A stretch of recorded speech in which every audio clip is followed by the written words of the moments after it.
안녕하세요. 지난 시간에 이어 대한민국 최고의 강연 최강 1교시 물리학자 김상욱입니다.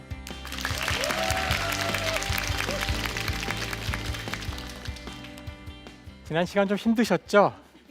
네, 아무래도 수식이 나오고 수학 이야기 나오면 다들 좀 어려워하시긴 합니다.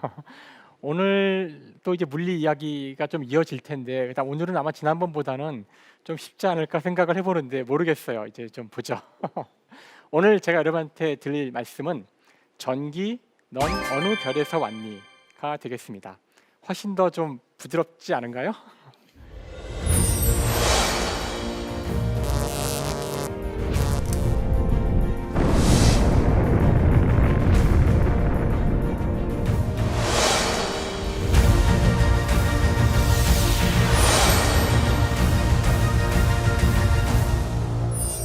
여러분 모두 다 집에서 각종 가전제품들을 사용하실 텐데 노트북의 전기는 어디서 왔을까요? 제가 이런 질문을 한다면 여러분은 어떻게 답을 하시겠어요? 제가 이 질문을 초등학교 2학년이었나? 학생한테 한 적이 있어요. 얘야, 노트북의 전기는 어디서 왔게? 그랬더니 놀랍게도 이 학생이 정말 눈 하나 깜짝이지 않고 저를 쳐다보면서 바로 답을 하더라고요. 즉각 답을 했어요.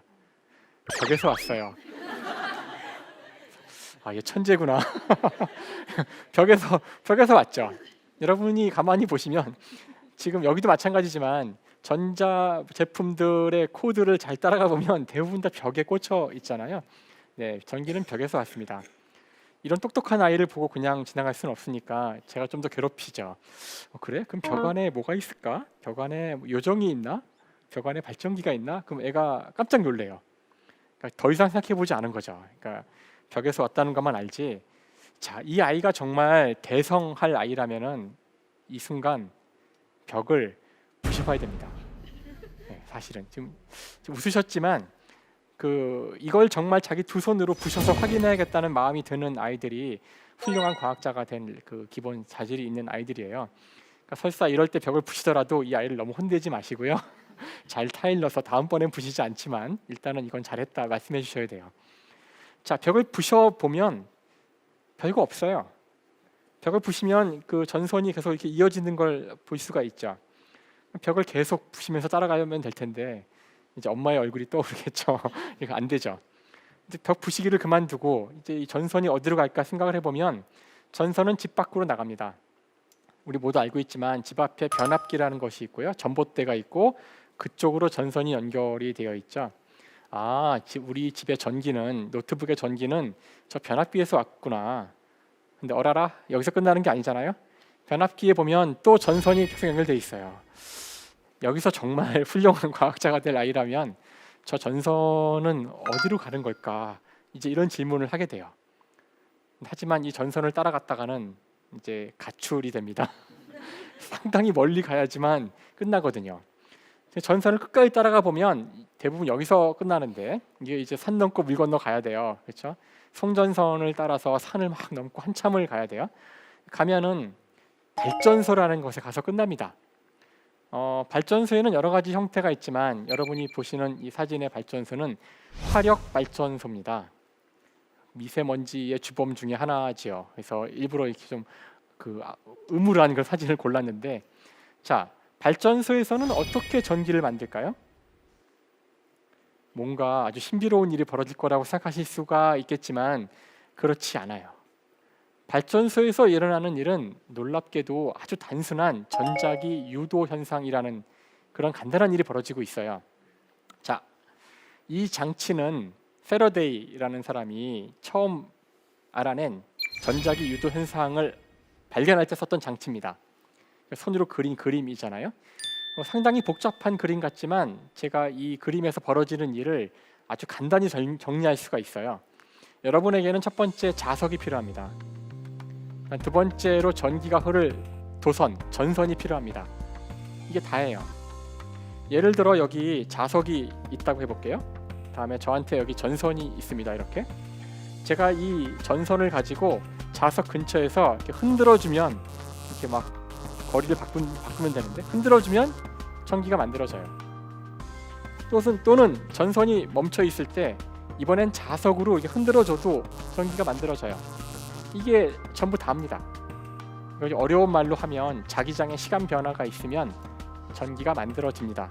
그것이 그 유명한 전자기 유도 현상이죠.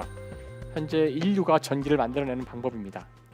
자, 실제 발전소에는 무엇이 있냐 하면은 터빈이라는 것이 있어요. 터빈이 있어서 터빈이 돌아가면 전기가 만들어지는데, 이렇게 이해하시면 돼요. 자석이 무겁거든요. 자석이 무겁기 때문에 실제 상황에서는 자석이 정지해 있어요. 자석이 이따만하고요. 이렇게 여기저기 자석이 이렇게 정지해 있고, 그 안에 전선을 감아놓은 뭉치가 들어 있어요. 그래서 이 전선을 감은 뭉치가 돌아가면 전기가 만들어집니다. 그래서 이 뭉치를 돌리기 위해서 여기에 축을 달아서 터빈에 연결을 해놓고 무언가 터빈을 돌리기만 하면 전기가 만들어지는 거죠. 그래서 지금 이 화면에 보시는 것이 아주 전형적인 터빈의 모습이에요. 이것을 가지고 이걸 돌리면 되는데, 자, 화력 발전이라는 것은 이것을 어떻게 돌리냐면은 석탄으로 물을 끓여요. 물을 끓이면 거기서 증기가 나오잖아요. 여러분, 라면 끓일 때 뚜껑을 덮어놓으면 뚜껑이 흔들리죠. 그 힘입니다. 그래서 수증기가 발생이 되면 그 수증기를 가지고 이 터빈을 돌리는 거예요. 아무것도 아니죠. 이게 답니다. 자, 그러면은 이제 여러분은 전기를 만드는 원리를 다 이해하셨어요. 무언가 돌아가면 되는 거죠. 풍력 발전, 바람개비가 돌아가면 되는 거예요. 수력 발전, 수차가 돌아가면 되는 거죠. 조력 발전, 교수 간만에 차 때 역시 똑같이 터빈이 돌아갑니다. 자, 가장 어려운 질문을 해볼까요? 원자력 발전은 어떻게 전기를 만들까요? 원자의 신비한 힘으로 전기를 끌어낼까요? 똑같아요. 여기서는 방사능 물질이 들어가죠. 방사능 물질은 열을 냅니다. 그 열로 물을 끓여서 수증기를 만들어서 돌립니다. 터빈을. 그러니까 사실은 화력 발전이죠. 화력의 불을 만드는 원인이 석탄이 아니라 여기는 방사능 물질인 것뿐이에요. 됐죠? 아주 간단합니다. 자, 그래서 결국 우리 전기는 석탄에서 온 거라고 할 수 있어요. 석탄으로 물을 끓여서 수증기로 터빈을 돌린 거니까요. 이야기가 안 끝나네요. 석탄은 어디서 왔을까요? 석탄은 땅 속에 있어요. 땅 속에. 그렇죠? 석탄은 어디서 왔을까요? 자, 이건 100년 전 탄광의 모습입니다. 사람들이 들어가서 그 석탄을 캐서 나오는 모습이죠. 200년 전에도 이렇게 석탄을 땅에서 캤어요. 지금이야 기계를 사용할 수 있겠지만 200년 전 산업혁명의 가장 중요한 것은 증기기관이고요. 증기기관은 바로 석탄으로 물을 끓이는 거였죠. 자, 영국에서도 석탄을 많이 캤었는데 그 당시에는 땅속에 들어가서 그 석탄을 캐기 위해서 불을 갖고 들어가죠. 안 보이니까 등을 갖고 들어가는데요. 아직 과학이 발전하지 않았던 때이기 때문에 우리가 모르는 수많은 그 기체들이 안에 있었습니다. 그 중에 아주 위험한 기체 중에 하나가 메탄이라는 기체가 있었어요. 메탄은 여러분이 그걸 연료로 쓸 수 있습니다. 즉 폭발을 하는 성질이 있어요. 냄새도 안 나죠. 그래서 가끔씩 그 당시 탄광에서는 이유를 모른 채 폭발 사고가 일어났어요. 수많은 사람들이 죽었죠. 여기 예를 들어서 가장 최악의 사고라고 하는 것이 1812년 5월에 있었던 펠링이라는 광산에서 일어난 사고고요. 제가 보여드리는 이 화면의 이 표는 그때 죽은 사망자의 이름과 죽은 사람의 나이를 보여줍니다. 대부분 10대의 청년들이 죽었습니다. 아이들도 여기 보면은 10대도 안 되는 그 9살짜리 아이들도 있었어요. 이 당시는 그 지금과 같이 인권에 대한 개념이 없었기 때문에 아이들도 인건비가 싸다면 이와 같은 노동력으로 투입을 했었죠. 특히나 탄광은 그 구멍을 뚫어야 되기 때문에 구멍의 크기를 작게 할수록 돈이 적게 되니까 몸 크기가 작은 아이들이 가장 많이 여기서 일을 했습니다. 끔찍한 일이죠. 200년 전의 일이에요. 어쨌든 이 탄광 혹은 이 증기기관에도 우리가 알지 못하는 이런 슬픈 역사가 있다는 사실을 말씀드리고 싶고요. 자, 이와 같은 사고를 막기 위해서 당시에 위대한 과학자 중 한 사람이었던 험프리 데이비가 이 문제를 해결하는 위원회의 위원장으로 여기 참여하게 됩니다.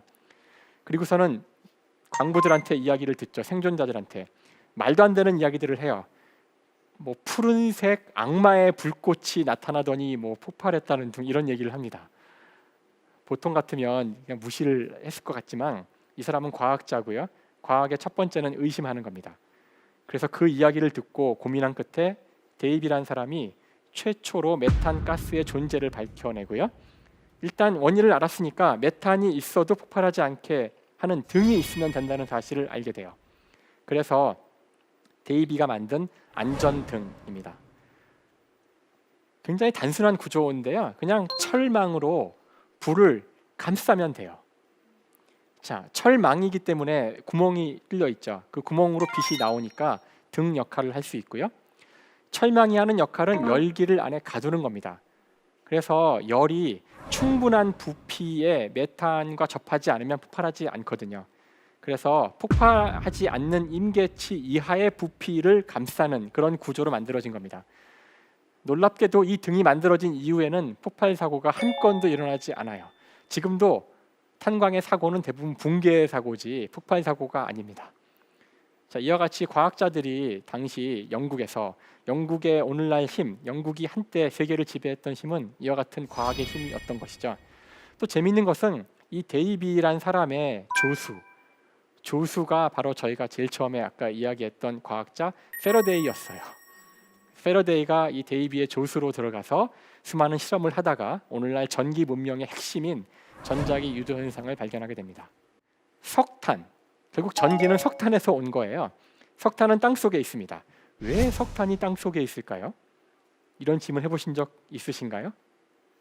지구상에 석탄이 다 떨어지는 날 화성에 가서 캐올 수 있을까요? 목성 가면 석탄이 있을까요?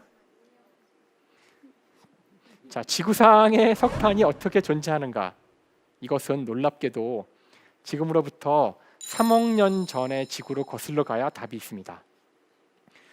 지구상에는 생명체가 아주 오랫동안 존재하고 있었죠. 38억 년 전부터 존재했었다고 지금 추정하고 있는데 그 생명체는 진화를 통해서 여러 가지 형태를 갖게 돼요. 3억 년 전쯤에 어떤 일이 일어났냐면은 3억 년 전에는 육상식물이 있었고요. 식물은 이때에만 존재한 것이 아니라 그 전에도 있었는데 이 당시 존재하는 육상식물이 진화해서 아주 독특한 일을 하게 됩니다. 자신의 몸을 그 전에 존재하지 않던 새로운 유기물로 둘러싸기 시작해요. 그 유기물의 이름은 리그닌입니다. 이 리그닌이라는 물질은 굉장히 아주 단단한 그런 물질이에요. 그래서 이 물질은 잘 분해가 되질 않습니다. 지금도 잘 분해가 되질 않아서 그 식물을 분해시킬 수 있는 동물들은 특별한 동물들이에요. 우리가 그런 동물들을 초식 동물이라고 부르고요. 초식 동물들은 아주 독특한 이 소화 기관을 갖고 있습니다. 사실 소는 하루 종일 씹고 있어요. 분해시키기 위해서. 위장도 몇 개씩이나 있습니다. 우리 인간은 저런 풀을 먹고서 소화시킬 수가 없어요.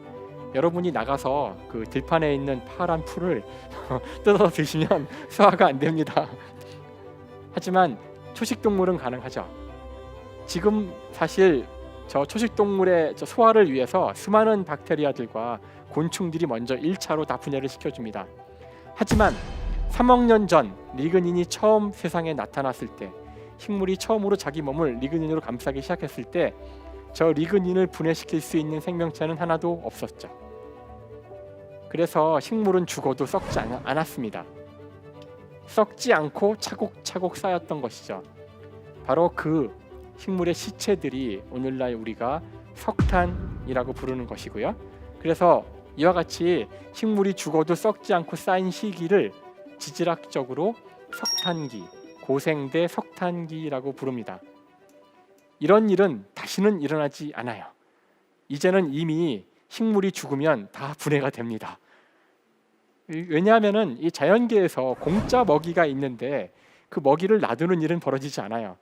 한동안 리그닌이 분해가 안 돼서 안타깝게도 그 많은 식물의 먹이를 먹지 못했던 시기가 있지만 그걸 분해시킬 수 있는 생명체가 진화해서 나오자마자 그 다음부터는 그건 그냥 먹이거리에 불과해진 거죠. 지구상에서 이와 같이 석탄이 생긴 시기는 딱 석탄기에 불과하고 그 이전도 그 이후도 생겨나지 않습니다. 우리 인간이 지구상의 저 자원, 석탄과 석유를 다 쓰는 날 이 우주에는 더 이상 석탄과 석유가 없을 겁니다. 아직 우리는 다른 행성에서 생명을 본 적이 없거든요. 자, 이 사실을 안다면 여러분이 자원에 대해서 우리가 사용하는 이 탄소 자원에 대해서 좀 다른 시각을 가져야 된다고 생각을 합니다. 자, 하지만 여기서 우리 이야기는 끝나지 않아요. 왜냐하면은 결국 석탄이 식물의 몸뚱아리라면, 그렇다면 식물은 어떻게 몸뚱아리를 만들 수 있을까? 식물은 어떻게 존재하는 걸까?로 질문이 이어지겠죠. 식물은 우리 다 고등학교 때 배웠지만 광합성으로 에너지를 얻습니다. 사실 제가 학생들한테 지구상에서 만들어진 가장 위대한 발명품이 무엇일까 물어보면 아이들이 스마트폰이요, 인공지능이요 이렇게 답을 해요. 그러니까 지금 이제 우리 인간이 만들어낸 가장 위대한 발명품들을 이야기한 걸 텐데, 제가 보기에 지구상에서 발명된 가장 위대한 발명품은 바로 이 광합성입니다. 광합성이라는 것은 죽어 있는 것으로부터 살아있는 것을 만드는 과정이에요. 우리 같은 동물들은 이미 살아있는 것을 먹습니다. 이미 살아있던 식물이나 동물을 죽여서 먹죠. 우리는 살아있는 물질을 살아있는 물질로 활용하는 능력밖에 없어요. 하지만 식물은 공중에 떠 있는 이산화탄소는 살아있지 않잖아요. 이산화탄소를 이용해서 포도당이라는 생명의 물질을 만드는 그런 유일한 일을 할 수 있는 생명체입니다. 그래서 지구상에 생물이 없다면 지구상의 모든 생명은 다 없어집니다. 자, 광합성을 하기 위해서는 필요한 것이 이산화탄소와 물이 필요해요. 물을 분해시켜야 되는데, 인간은 전기로 분해시키지만 식물은 빛으로 분해시킵니다. 그래서 식물에게는 빛이 필요해요. 빛으로 물을 분해시키면 물은 수소 H와 산소 O로 되어 있어요. 여기서 H가 중요하죠. 이 H, 수소를 이용해서 에너지를 만들어내고요. 산소는 필요가 없어요. 이거는 쓰레기예요. 버립니다. 그래서 식물이 쓰레기로 버린 산소가 우리 동물에게는 정말 소중한 거죠. 우린 산소 없이 살 수가 없어요. 하지만 우리는 호흡을 통해서 산소를 들이마시고 이산화탄소를 내뱉는데, 내뱉은 이산화탄소를 이용해서 식물이 이거를 재활용하여 포도당을 만듭니다. 이와 같이 식물과 동물이 산소와 이산화탄소를 교환하는 이것이 지구상 생명체의 가장 위대한 서로의 공존하는 모습이고요. 이거를 돌리기 위해서 필요한 에너지는 저 태양으로부터 오는 태양광이라는 거죠. 그래서 여기서 우리의 이야기는 끝나지 않고요. 식물의 몸뚱아리는 태양에서 온 겁니다. 지구상 모든 생명체의 에너지원은 다 태양에서 온 겁니다.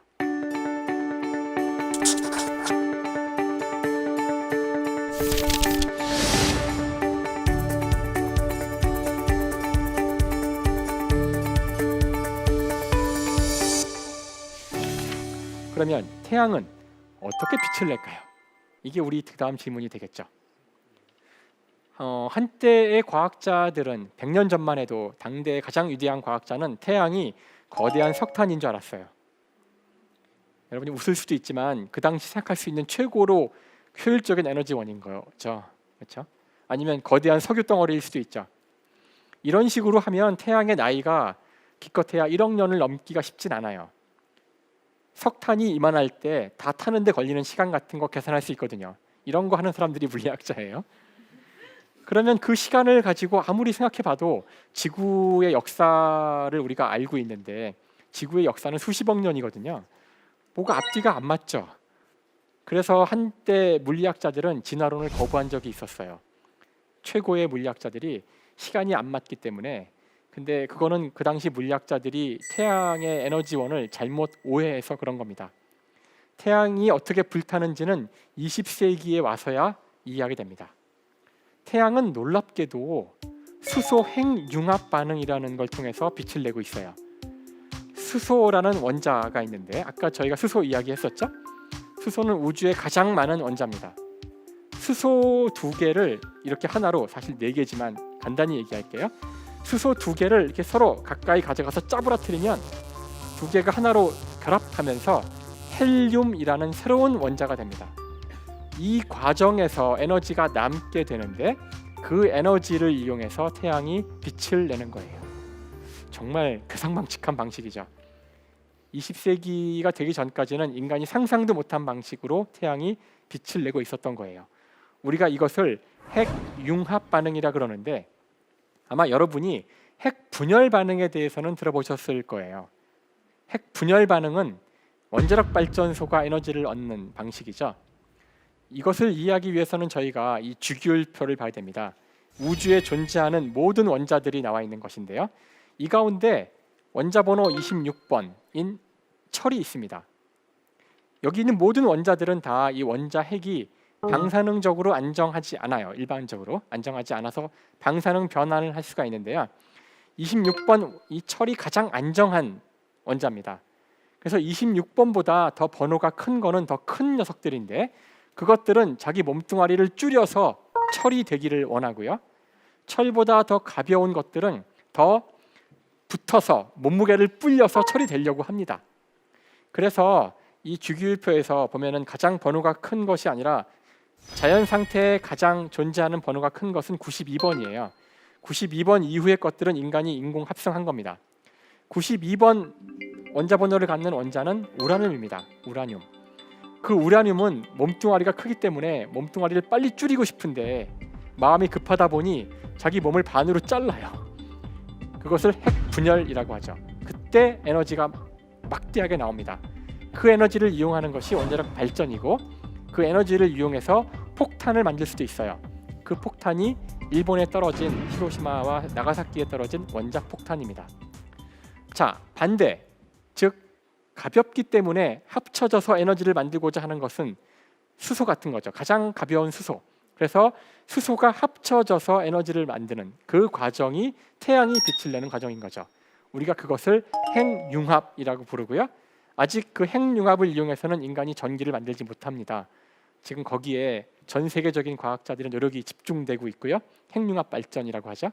하지만 폭탄은 만들었어요. 인간이 정말 사악하죠. 그래서 원래 그 폭탄의 이름은 수소 그 핵융합 폭탄이라고 해야 하는 것이 맞지만 사람들이 그 원료를 따서 수소 폭탄이라고 부릅니다. 그래서 이 두 종류의 폭탄은 서로 그 작동 원리가 다른 것이죠. 자, 어쨌든 태양의 원료는 수소입니다. 우리의 이야기는 아직도 끝나지 않은 거예요. 수소는 어디서 왔을까요? 네, 우주에 존재하는 수소들은 빅뱅에서 온 겁니다. 자, 빅뱅이라는 것은 지금으로부터 약 138억 년 전 우주가 탄생하는 걸 이야기하는 건데 우주가 탄생할 때에는 우주 전체가 한 점에 있었으니까 엄청난 에너지 상태였어요. 정말 부글부글 끓던 상태입니다. 그때에는 우리가 알고 있는 어떤 종류의 물질도 존재하지 않았어요. 이것이 팽창을 하면서 물질이 팽창을 하면 온도가 내려가기 시작합니다. 그래서 38만 년이 되었을 때 그때 우리가 오늘날 알고 있는 원자들이 생성되기 시작하는데 그때 만들어진 원자의 75%가 수소입니다. 나머지 25%는 헬륨이죠. 그래서 우주에 존재하는 수소는 대부분 이때 만들어진 것이고요. 지금도 수소가 우주에 가장 많습니다. 빅뱅 이후에 우주는 크게 변한 건 없어요. 그런 의미에서는. 자, 빅뱅 이야기. 그래서 결국 노트북의 전기는 빅뱅에서 온 겁니다. 여러분이 전기를 사용할 때 빅뱅을 느끼시면 돼요. 지구상의 모든 에너지는 태양에서 왔습니다. 태양의 에너지는 빅뱅에서 왔습니다. 이렇게 자연과학자는 우리 주변의 작은 전기 기구로부터 빅뱅을 느끼는 사람들이에요. 이와 같이 우주는 모두가 다 하나로 연결돼 있어요. 우주의 시작부터 지금까지. 여러분의 전기를 이해하기 위해서는 3억 년 전에 지구상에 살았던 생명을 이해해야 됩니다. 여러분의 전기를 이해하기 위해서는 빅뱅 때 만들어졌던 수소를 알아야 됩니다. 이와 같이 자연과학은 이 우주를 이해하기 위해서, 인간을 이해하기 위해서도 이 모든 것을 다 알아야 한다는 것을 말해주죠. 허블이라는 사람이 우주를 관측해서 알아낸 놀라운 결론은 이 우주가 팽창하고 있다는 겁니다. 지금 우주가 팽창하고 있다면 시간을 거슬러 봤을 때 우주는 수축을 해서 한 점으로 갈 테니까 한 점으로부터 계속 커져왔다는 그런 추론을 할 수가 있겠죠. 정말 이상한 결과지만 우주는 한 점에서 시작해서 계속해서 지금도 팽창을 하고 있습니다. 자, 우주가 팽창을 하다 보니 아까 제가 잠깐 언급했지만 우주의 온도가 내려가고 그러면서 첫 번째로 수소와 헬륨이라는 물질이 생겼다 그랬죠. 자, 이 수소와 헬륨, 생겨난 수소와 헬륨이 곧 이 우주의 삼라만상을 만들게 됩니다. 우리가 언제나 이 이야기에서 빅뱅을 강조하는 이유가 있기는 해요. 왜 물리학자들이 모든 이야기에서 시작점을 이야기하느냐면은 T.S. 엘리엇이라는 시인이 이런 이야기를 한 적이 있답니다. 우리의 탐험이 끝나는 때는 시작이 어딘지 알아내는 순간이다. 우리의 탐험이 끝나는 때는 목적지에 도달한 순간이 아닐까요? 어떻게 시작점도 모르고 떠났을까요? 저는 아직 나이가 많지 않아서 모르겠지만 나이를 자꾸 먹어가면 고향으로 가고 싶어진대요. 자기의 어떤 인생의 목표, 자기의 존재의 근원에 대한 질문을 던질수록 그 질문에 대한 답이 자기의 출발점에 있기 때문이라고 하는데요. 자, 우리가 철학적으로 가장 중요한 질문 중에 이런 것이 있습니다. 우리의 존재 이유는 무엇일까? 네, 이런 무시무시한 질문에 대한 답을 아직 우리는 알지 못하지만 이 질문을 물리학적으로 바꾸면 이렇게 돼요. 왜 빅뱅이 있었을까? 빅뱅의 순간에 왜 우주는 그런 조건이었을까? 그런 조건으로 시작하면 이렇게 됩니다. 따라서 우리의 탐험이 끝나는 때는 시작점이 무엇인지 알아내는 순간인 것처럼 우리 존재의 근원에 대한 질문에 대한 답은 빅뱅의 순간에 있을 겁니다. 현재 우리의 우주에 대한 모든 질문에 대한 답도 빅뱅으로부터 시작을 하는 겁니다. 자, 우주의 온도가 내려가서 수소가 생기고 헬륨이 생겼어요. 이제 이들이 어떻게 작동할 거냐면은 수소와 헬륨 사이에는 저희가 지난 시간에 공부했던 힘이 작용합니다. 바로 중력이죠. 중력은 서로 당기는 힘이죠. 그래서 수소들이 모이기 시작합니다. 수소와 헬륨이 모이기 시작하죠. 모이면은 중력에 의해서 여기저기서 모이는데 그냥 모여서 끝날 수도 있어요. 그러면 계속 압축되면서 한 점으로 모여들 겁니다.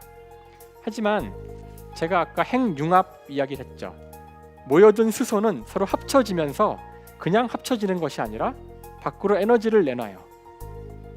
그 내놓은 에너지는 뜨겁게 분위를 만들게 되죠. 그래서 핵력을 통해서 바깥쪽으로 열이 발생을 하고요. 그 열 때문에 얘는 팽창하려고 합니다. 여기 두 개의 힘이 존재한다는 사실을 아시겠죠? 중력에 의해서 수축하려는 힘과 핵력에 의해서 바깥쪽으로 팽창하려는 힘, 이 두 힘이 균형을 이루게 되면은 안정된 구조가 만들어지는데 그 구조가 바로 태양입니다. 하늘에는 수많은 별들이 있는데 그 별들은 다 태양입니다. 태양과 같은 별이죠. 태양은 별입니다. 태양은 지구에 가까이 있는 별이죠.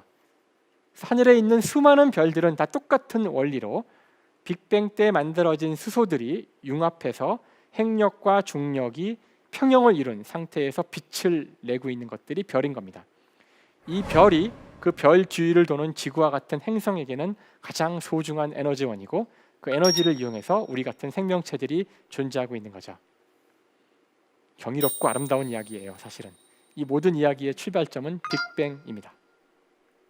자, 처음에는 수소가 결합해서 헬륨이 되지만 이것이 점점 여기 보시면은 아까 제가 강조했던 철까지는 이런 식으로 이제는 헬륨과 헬륨이 만나서 베릴륨이 되고 베릴륨과 헬륨이 만나서 탄소가 되고 탄소와 헬륨이 만나서 산소가 되고 이렇게 우리 주위에 존재하는 모든 원자들은 이 별 속에서 만들어진 거예요. 그래서 여러분 몸을 이루고 있는 탄소는 먼 옛날 어느 별에선가 만들어진 겁니다. 그래서 우리 모두는 다 별의 자손인 거죠. 이처럼 우리 몸을 이루고 있는 탄소, 수소 원자들은 다 별 내부에서 만들어진 겁니다. 저희가 알 수 없는 먼 과거에 만들어진 탄소들이 우주를 떠돌다가 지구에 안착을 해서 여러분 몸에서 지금 이렇게 일부가 되어서 생명이 된 겁니다. 그래서 우리 모두는 별의 자손이에요. 아주 아름다운 이야기죠. 하지만 이런 식으로 핵융합을 통해서 만들어질 수 있는 원자는 철까지입니다. 철 이후의 원자는 이런 식으로 되지 못해요. 그냥 더 이상 합쳐져서 에너지가 낮아지지 않기 때문에 합쳐지려고 하지 않거든요. 그러면은 26번 이후의 원자들은 어떻게 만들어졌을까요? 더 높은 힘으로, 더 엄청난 힘으로 눌러야지만 결합하겠죠. 그런 힘을 얻을 수 있는 것은 오직 별이 폭발할 때뿐입니다. 별 가운데 어떤 별들은 생애를 마감한 다음에 폭발하기도 하는데 우리가 그런 별들을 초신성이라고 부릅니다. 그래서 초신성으로 인생을 마감하는 별들이 엄청난 온도와 압력으로 폭발할 때 이 26번 이후에 수많은 원자들이 만들어지죠. 그 원자들을 보시면 구리도 있고요. 여러분 좋아하시는 금도 있습니다. 그래서 우리가 손에 끼는 금반지는 어떤 별이 초신성으로 폭발할 때 만들어졌던 것이죠. 이처럼 우리 주위의 모든 원자들은 어떤 별 내부에서 융합을 하거나 또는 별의 폭발로 만들어진 겁니다.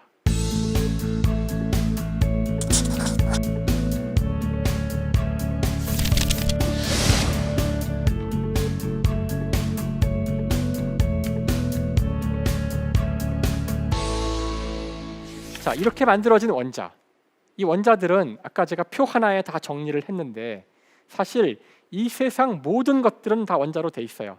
여러분 몸도 원자로 돼 있습니다. 땅바닥도 원자로 돼 있고요. 저희가 이미 검토했듯이 태양도 원자로 돼 있습니다. 아이들은 놀라곤 해요. 태양도 원자로 돼 있다는 사실을 알면은 깜짝 놀랍니다. 자, 그럼 원자는 도대체 어떤 녀석일까요? 원자는 굉장히 작은 녀석입니다. 너무 작아서 눈에 안 보여요.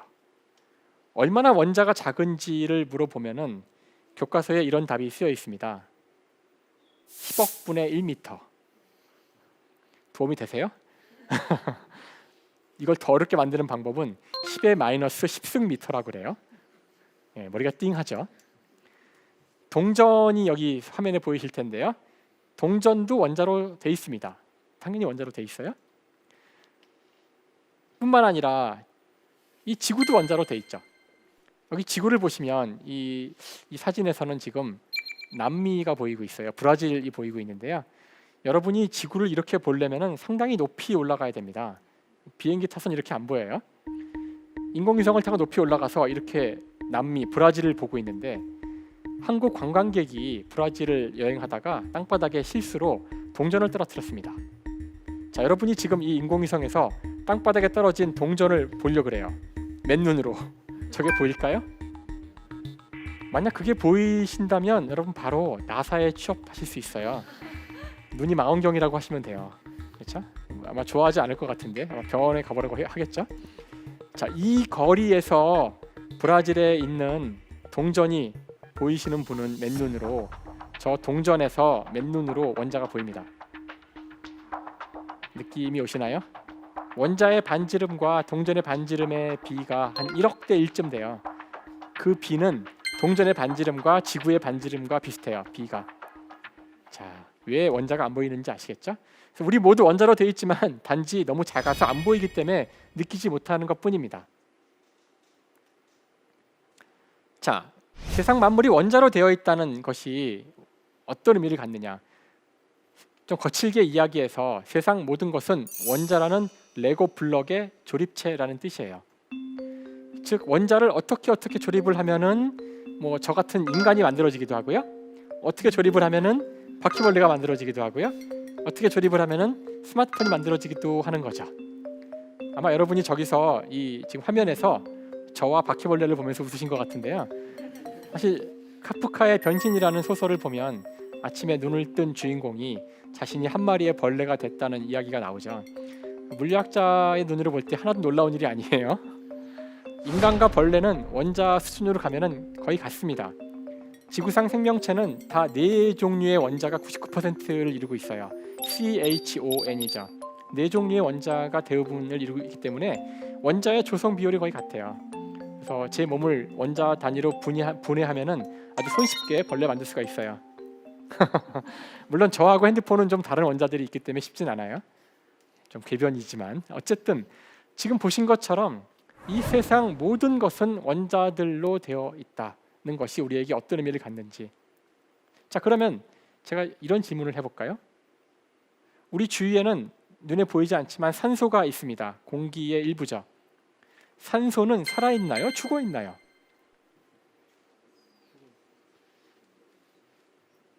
죽어있다고요? 살아있다고요?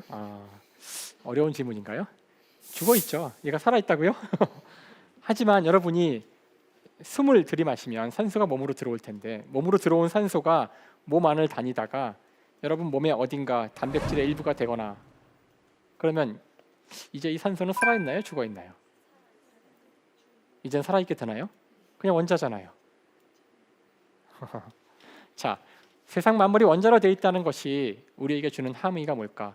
그에 대해서 고대 그리스 철학자들의 이야기들이 있습니다. 물론 이들은 과학자는 아니었어요. 데모크리토스라는 철학자가 왼쪽에 보이실 텐데요. 데모크리토스는 바로 이 원자론을 처음 이야기한 사람입니다.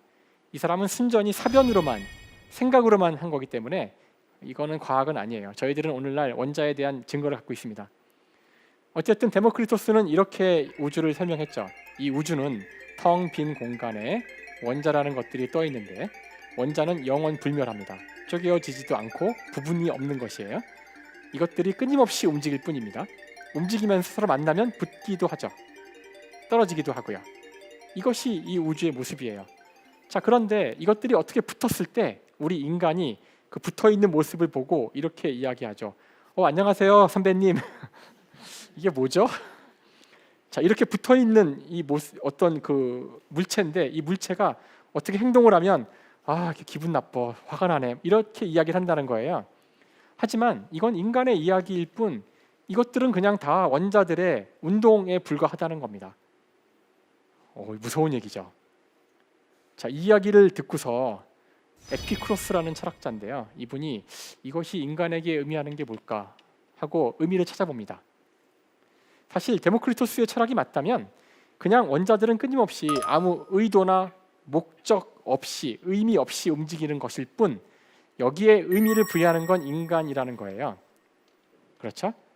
자, 그렇다면 에피쿠로스가 인간의 삶은 목표가 별거 없다는 거예요. 교과서에 나오는 거죠. 쾌락주의. 그냥 재밌게 살자. 아무 의미도 없는데 이 우주에는 왜 우리가 그 스스로 만들어낸 의미에 스스로 거기서 노예가 돼서 괴로워하냐는 거예요. 물론 이분은 바보가 아닙니다.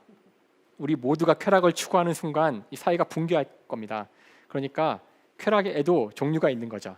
통제 가능한 쾌락이어야 됩니다. 남한테 해를 주면 안 되고요. 근데 그렇다면 마음대로 즐기고 살라는 겁니다. 우리 인생을.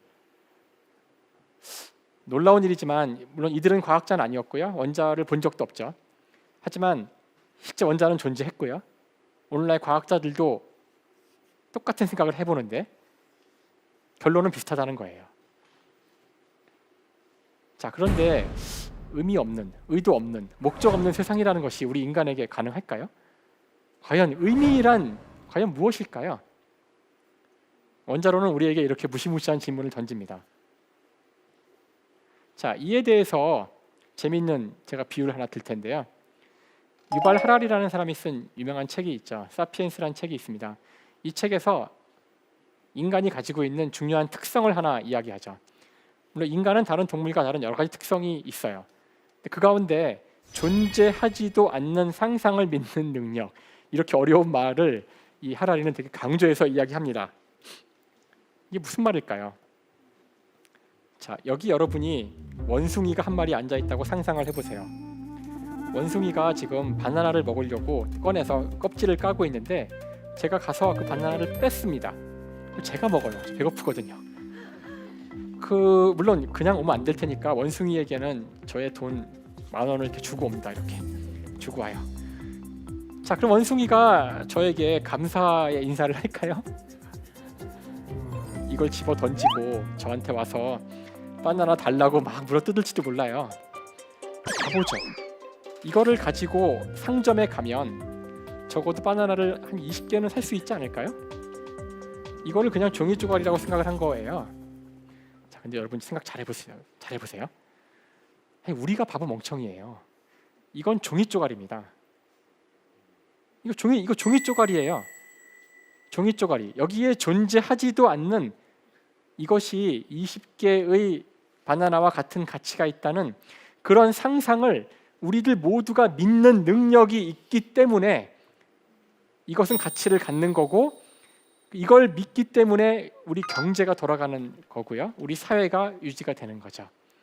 바로 유발 하라리가 이야기한 이 상상의 가치를 믿는 능력이라는 것이 사실은 우리 인간 사회를 지탱하는 가장 중요한 능력 가운데 하나였던 거예요. 이것을 다른 그 영장류들이 잘 못합니다. 침팬지 못합니다. 오랑우탄 못합니다. 우리 인간은 하죠. 우리 인간이 이것을 할 수 있었기 때문에 다른 영장류와 다른 이런 사회를 구축할 수 있었는데, 물론 침팬지도 뭐 한 100여 마리 가까운 어떤 집단을 이루어서 사회를 만들 수 있어요. 우리 인간도 선사시대에는 그렇게 100명, 200명의 단위의 그런 집단이, 부족 국가가 있었습니다. 그런 집단의 특징은 대부분 다 혈연관계라는 거예요. 혈연관계 중심의 집단은 쉽게 이룰 수가 있어요, 본능적으로. 하지만 우리 인간은 그 이후에 10만 명, 100만 명, 1000만 명, 지금 5천만 명이 대한민국이라는 이런 존재하지도 않는 상상을 믿으면서 모여서 이런 거대한 체계를 이루고 있죠. 이렇게 하는 데에는 이 능력이 없으면 안 됩니다. 침팬지가 10만 명의 집단의 사회를 구축하지 못하는 이유는 이 능력이 없기 때문이에요. 제가 돈으로 이야기를 했지만 정의란 무엇인가?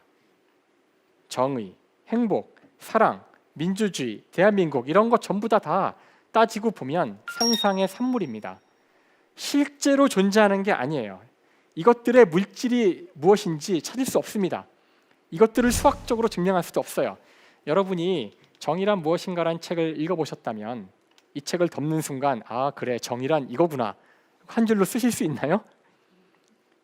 이 책의 목표는 정의가 무엇인지를 얼마나 정의하기 어려운지를 보여주는 게 목표예요.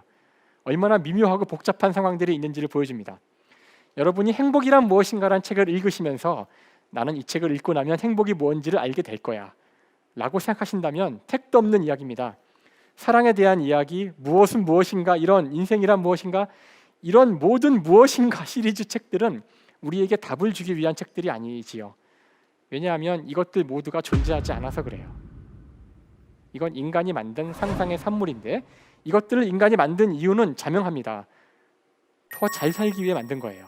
우리가 더 이런 거대한 사회를 만들어서 서로 혈연관계가 아니지만 상대를 죽이거나 그러지 않고 서로 평화롭게 살기 위해서 만든 겁니다. 그래서 이것은 제가 상상의 산물이라고 하는 순간 많은 분들이 이거 뭐 중요하지 않다는 거야? 상상에 불과하다는 거야? 이렇게 오해를 하시는데 그게 아니라 그래서 아주 소중한 겁니다. 다른 어떤 생명도 할 수 없는 인간 본연의 특성이고요. 이런 상상을 공유할 때만이 여러분은 인간적으로 사는 겁니다. 인간답게 사는 거고 여러분이 인간이 되는 거죠.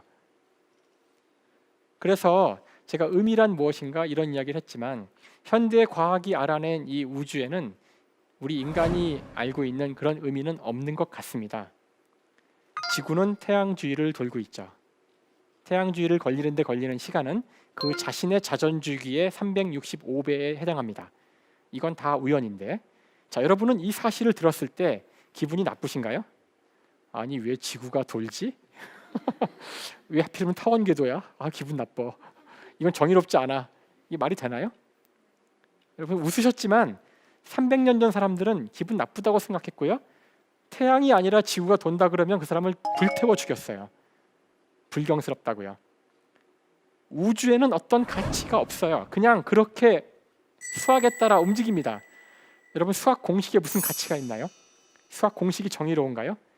1초에 4.9m 낙하하는 것이 아름다운 일인가요? 그냥 4.9예요.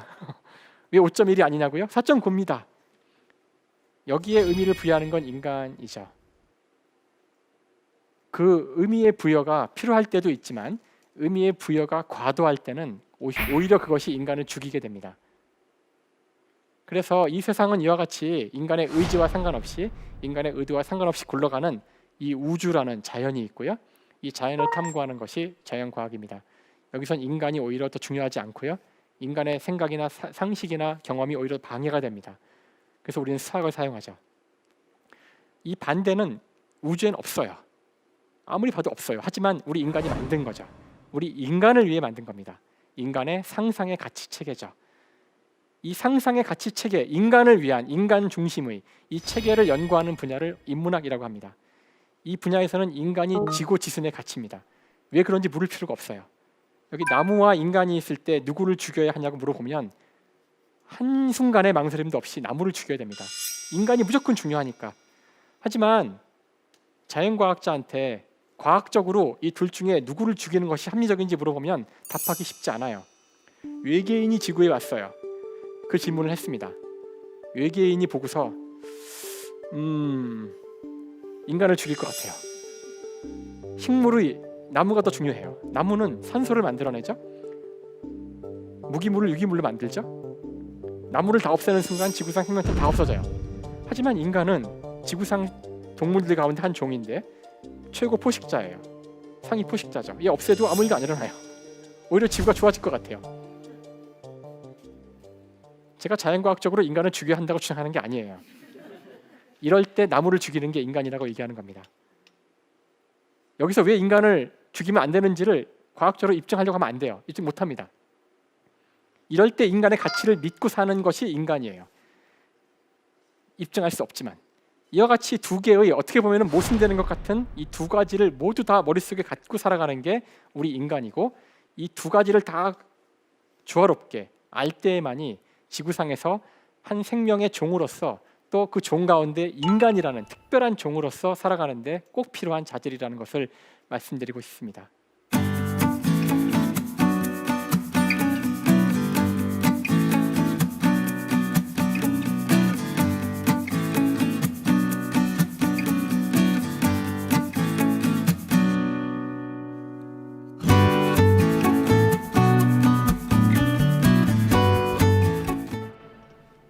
안녕하세요. 저는 삼성여자고등학교에 재학 중인 2학년 학생인데요. 아까 화력 발전이 미세먼지의 주범이라 하셨는데, 인류는 오래 건강하게 살길 원하잖아요. 그래서 미세먼지를 줄이는 친환경 대체 에너지 개발을 많이 해야 될 것 같은데, 풍력 조력과 같은 친환경 대체 에너지를 사용하면 지금 계속 증가하고 있는 전기의 수요를 모두 충당할 수 있을까요? 풍력 조력을 말씀하셨는데, 지금은 태양광도 굉장히 중요한 재생에너지 가운데 하나죠. 그 에너지 문제에 대해서 누구도 확실하게 답을 할 수는 없습니다. 과학이 미래에 대해서 언제나 그 명징한 답을 주는 건 아니거든요. 그래서 일단 이 문제에 대해서는 제가 뭐 과학자의 한 사람이지만 어떤 권위를 가지고 이야기한 건 아니에요. 근데 분명한 사실은 그 저희가 현재 사용하고 있는 화석 연료라고 하는 거죠. 석탄이나 그 석유 같은 것들은 일단 유한한 자원이고요. 땅 속에 있는 거고, 그다음에 오늘 제가 이야기했듯이 3억 년 전에 생명체를 저희가 그 죽은 생명체를 꺼내서 쓰는 거고요. 다음에 이 자원은 필연적으로 우리 이 환경을 나쁘게, 즉 지구 온난화를 시키거나 탄소를 배출하기 때문에 이산화탄소를, 그래서 안 좋다는 걸 모두가 알고 있지만 거대한 에너지원이죠. 아주 효율적인 에너지원이고요. 우리가 이 에너지원이 없었다면 산업혁명도 할 수 없었을 거고, 지금도 우리가 이 문명이 지탱이 되질 않아요. 그래서 갑자기 쓰지 말자고는 얘기를 못하지만 우리 모두가 이 에너지원의 문제점을 다 알고 있기 때문에 방향은 분명하다고 생각을 해요. 그러니까 신재생 에너지로 가야 되는 거는 피할 수 없는 방향이고 모두가 다 그걸로 가고 있거든요. 단지 어떤 속도로 가는지만의 문제라고 생각을 해요. 그래서 지금 우리가 당장 갈 수 없다고 해서 뭐 그거 할 수 있겠어? 대체할 수 있겠어? 이런 식의 자세보다는 어떻게든 가야 되는데, 신재생 에너지를 쓰더라도 항상 그 오늘 제가 이야기는 안 했지만 연력학 제2법칙 때문에 에너지는 언제나 나쁜 에너지로 변환이 됩니다. 그 나쁜 에너지는 지구를 온난화시키게 되고요. 그래서 이 모든 미세먼지뿐만 아니라 온난화 문제라든가 지구상에서 인간이 존재함으로 생기는 이 많은 문제들의 해결책은 다 답을 알고 있는데 아무도 얘기를 안 하죠. 에너지를 안 쓰는 거예요. 에너지를 적게 쓰는 겁니다. 그래서 우리가 재생에너지를 찾고 지금 재생에너지로 우리 현재 쓰는 에너지를 다 커버할 수 있을까?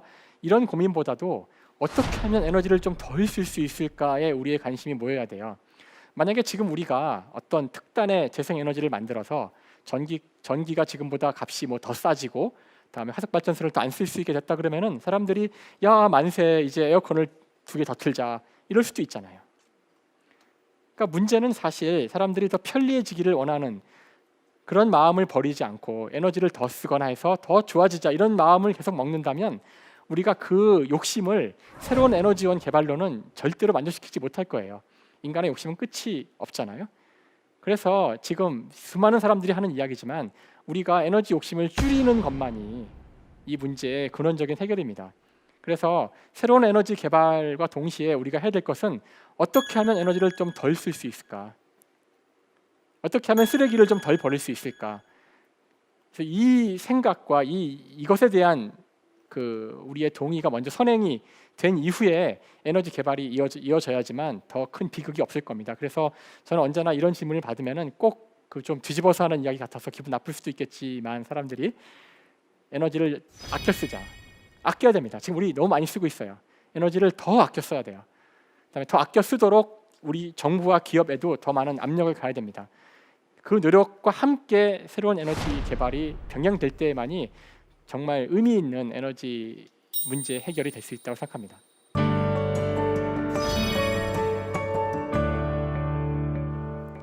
인간은 아무 의미 없는 우주에서 행복이라는 상상을 누리며 산다. 이런 문장을 선택해 봤습니다. 이건 사실 제가 최근에 썼던 책의 주제이기도 한데요. 즉 자연과학이 바라본 이 우주의 모습은 굉장히 인간과는 달라서 되게 낯설게 느껴지죠. 그게 많은 분들이 과학을 싫어하는 이유기도 해요. 빅뱅이라든가 뭐 F는 MA라든가 어려운 수학이라든가 진짜 이 우주에는 우리가 보기에는 인간이 만들어낸 의미는 없는 것처럼 느껴집니다. 인간적이지도 않아요. 하지만 그게 사실 진정한 우주의 모습이라는 거죠. 그와 동시에 우리 인간이 만들어낸 행복이라든가 이런 수많은 것들, 이런 것들은 우주에 존재하지도 않고 자연과학자 눈에는 허망해 보이는 거지만 우리 인간에게는 굉장히 소중한 것이고 이것을 갖고 있다는 것이 인간이라는 것이죠. 그래서 우리 인간은 놀랍게도 아무 의미가 없는 이 우주를 행복이라는 상상을 누리면서 산다는 것, 이와 같이 모순되는 것들을 다 가지고 있는 것이 우리 호모사피엔스라는 종, 인간이라는 종의 특징이고, 이것을 이상하게 생각할 것이 아니라 이것을 받아들이는 것이 인간으로 살아가는데 중요하다는 사실을 말씀드리고 싶어요. 그래서 여기서 자연스럽게 과학과 인문학, 인간과 우주의 어떤 연결, 이것의 통합과 융합을 다 같이 이야기했다고 생각합니다. 자, 지금까지 대한민국 최고의 강연 최강 1교시 김상욱이었습니다. 감사합니다.